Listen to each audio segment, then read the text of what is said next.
నమస్తే K24 news. Jagtial జిల్లాలో సంచలనం రేపుతున్న ఓ దొంగ బాబా వ్యవహారం ఇప్పుడు తీవ్ర చర్చనీయాంశంగా మారింది. సంతానం కోసం, కుటుంబ సమస్యల పరిష్కారం కోసం ఆశ్రయించిన మహిళలను నమ్మించి మోసం చేశాడనే ఆరోపణలు వెలుగులోకి వచ్చాయి. పూజలు, ప్రత్యేక శక్తులు, సమస్యలు పరిష్కారం పేరుతో అమాయకులను తన వలలో వేసుకొని డబ్బులు వసూలు చేయడమే కాకుండా మహిళలను వేధింపులకు గురి చేశాడని బాధితులు ఆరోపిస్తున్నారు. జగిత్యాల జిల్లా ఇబ్రహీంపట్నం మండలం బర్తిపూరుకు చెందిన సొంతి మోహన్ యోగి అనే వ్యక్తిపై పలువురు మహిళలు తీవ్ర ఆరోపణలు చేస్తున్నారు.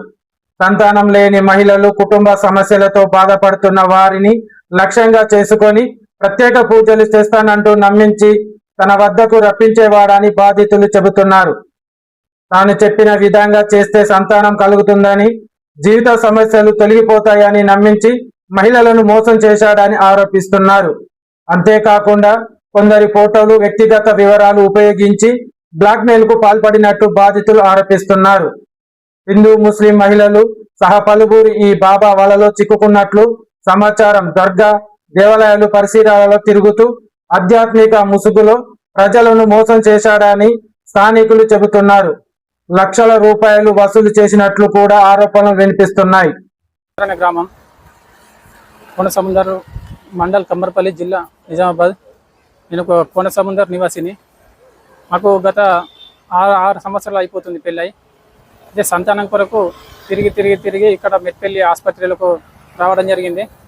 ఇక్కడనే అనుకోకుండా కిరణ్, అఖిల్ అనే వ్యక్తులు మాకు పరిచయం కావడంతో బర్తిపూర్లో ఒక బాబా మీకు న్యాయం జరిపిస్తాడు, సంతానం కలిగిన వాళ్ళకి ఎంతోమందికి సంతానం కలిగిందని నమ్మబలుపుతూ చేతబళ్ళు ఉన్నాయేమన్నా మంచిగా ఇట్లా చూస్తాడు, చేస్తాడని నమ్మబలికిండు.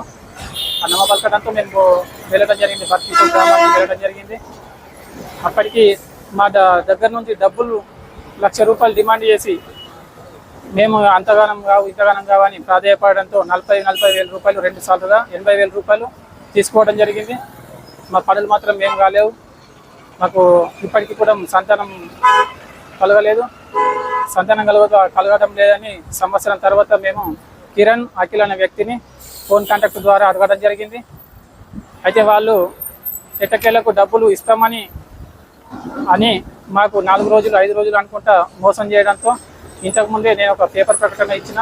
ఆ పేపర్ ప్రకటన ఇక్కడ మెట్పల్లిలో ఒక ఆంధ్రప్రభ ద్వారా నేను నా ఫోన్ స్టేటస్లో చూసుకొని ఆంధ్రప్రభ పత్రిక ద్వారా నాకు న్యాయం జరుగుతుందన్న ఉద్దేశంతో